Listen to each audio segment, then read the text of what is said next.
The lipstick smeared on my cheek was a deep, vivid crimson. It's the exact shade of betrayal. It wasn't just makeup anymore. It was a mark, a signal, an omen of something far more sinister than a night of partying. Liliana, my wife of 10 years, stumbled through the front door in the early hours of the morning. She reeked of cheap tequila, and there was a distinct scent lingering on her clothes floral. Sweet, but not her usual perfume. It was unfamiliar and unsettling, like everything else about her lately.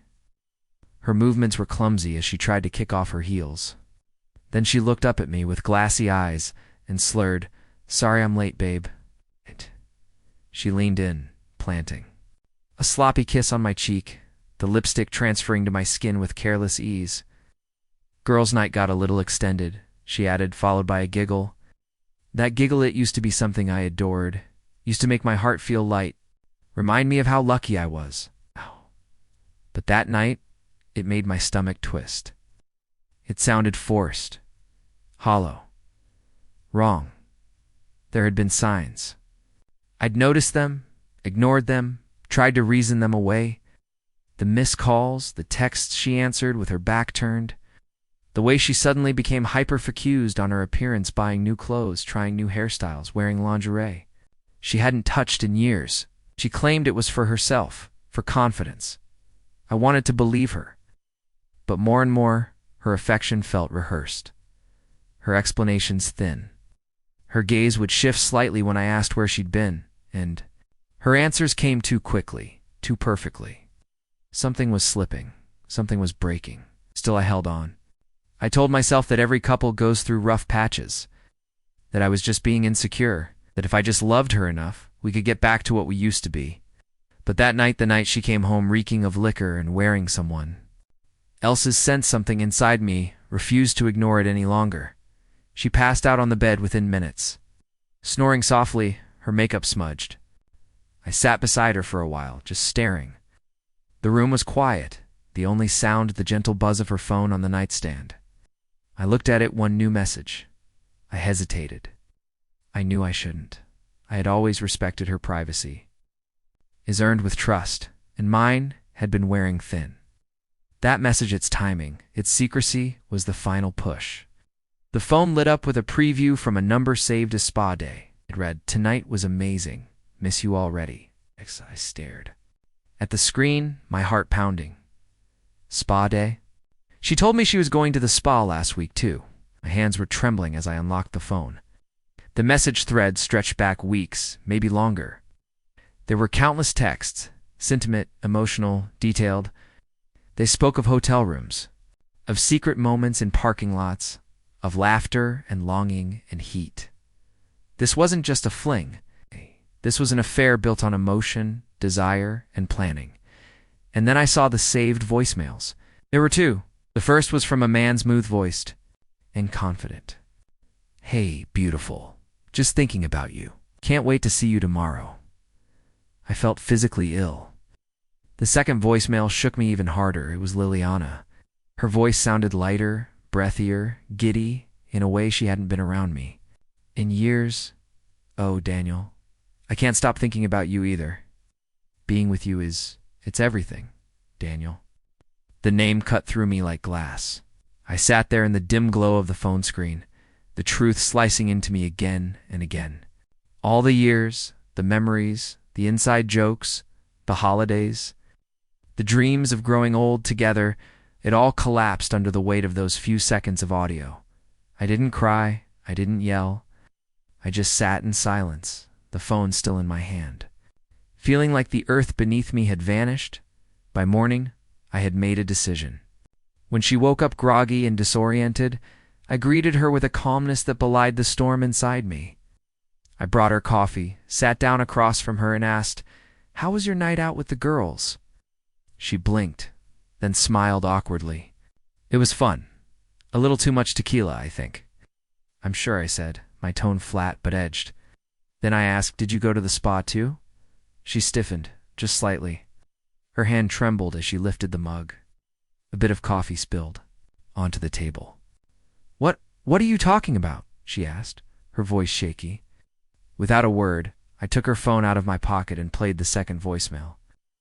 The room filled with her voice, the voice I thought I knew, confessing her desire for another man. Her face turned ghostly pale. Her breath caught in her throat. Panic flickered in her eyes. She couldn't deny it. The truth was right there, echoing in the air between us. "Who is Daniel?" I asked quietly, every syllable sharp with restrained rage. She couldn't answer. Her mouth opened and closed like she was searching for words she didn't have. Eventually, she choked out, I can explain." "Explain?" My voice cracked, the pain I'd been suppressing bleeding through. "Explain how you could lie to me over and over. How you could look me in the eye every day while sneaking around behind my back." Over the following days, the truth unraveled, like an old sweater. She had met Daniel, a colleague, at a conference several months ago. What started as a flirtation turned into something more. She said it was a mistake, a moment of weakness, just physical, just temporary. But the evidence said otherwise. The messages were emotional. The voicemails personal. She hadn't just cheated on me, she had built another relationship in the shadows while pretending ours was still intact. I couldn't bear it. I couldn't look at her without feeling sick. The trust was broken beyond repair, but I wasn't done. I needed Daniel to know what he'd done. I needed him to feel even a fraction of what I felt. Finding him wasn't hard. His social media was full of curated perfection pictures of his smiling wife, his kids, office parties, tropical vacations. I learned where he worked. I waited outside his office one night in the cold, my breath fogging in front of me. When he stepped outside and saw me, he froze, his face drained of color. "You're Liliana's husband," he said, barely above. A whisper, "That's right," I answered. "We need to talk." I didn't shout. I didn't threaten. I told him everything. I showed him the texts. I played the voicemails. I watched as his self-assured expression slowly faded, replaced with guilt, fear, and realization.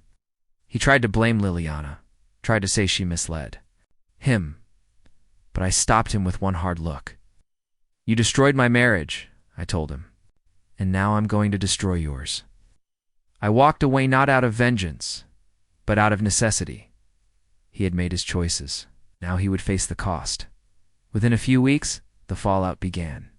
Liliana and I filed for divorce. She moved out, the house echoing with the emptiness she left behind. She cried, begged me for a second chance, but it was too late. Every glance at her brought back the lies, the voicemail, the lipstick. Daniel's world fell apart too. I heard through mutual contacts that his wife had left him. She took the children. His professional reputation took a hit. His once polished life turned to ash. But there were no victors, only damage. I sold the house, the place where we'd once planned our future, started over. Alone.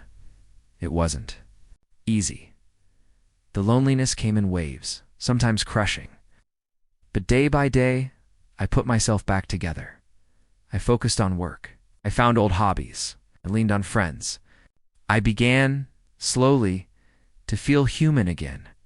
Years later, I saw her, Liliana, in a coffee shop. She looked older, tired. Her smile was faint, her eyes shadowed. We talked, not about the affair, just life, the passage of time, the things we both lost. She apologized again, her voice steady this time. Sincere, I forgave her. Not to make her feel better, but to release myself from the weight I'd carried for so long. Forgiveness wasn't forgetting. It wasn't excusing. It was freedom.